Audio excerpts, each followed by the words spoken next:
No one would choose a friendless existence on condition of having all the other things in the world, meaning we ultimately, inevitably, fundamentally needs friends as well as friendships and other vital, critical relationships in our lives, not only for our individual growth, progress, learning, development, but also for our maturation, talent, and external functioning, societal improvements, and for the management and overcoming and conquest of our sufferings, chaos, tragedies, pains, hardships.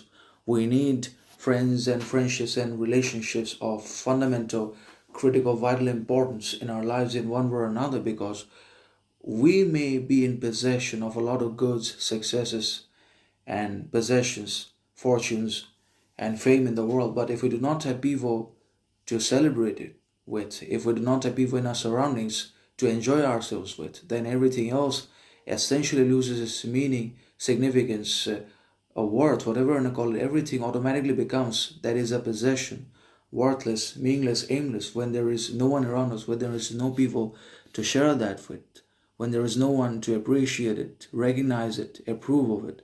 And that's why we're human beings, we're socio-political animals. We are designed to communicate, to live with one another, beside one another, for one another, for the sake of one another.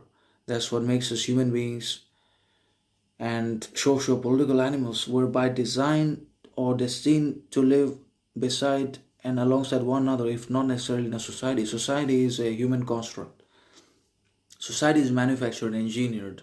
But then again, we have to live beside and for and sake one another. So that's how this works. And our friendless existence will be unbearable, undefinable for us, which is going to bring about crisis, chaos, pains only for ourselves in one way or another, because we cannot always live in or bear solitude. We ultimately need people for exposure, without which the mind is going to deteriorate and degrade in quality, health, well being.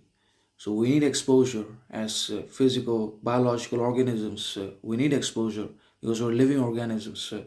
And if we have possession, wealth, riches, fame, validation, then that is not, and that will never be enough if we do not have people around ourselves to celebrate it with. So obviously, we might have a great deal of unutilized possession, wealth, fame, and fortune in our lives, but if there is no people in it, then there cannot be happiness, growth, prosperity, fulfillment either, because we cannot be content with ourselves all the time, or even if we have possession.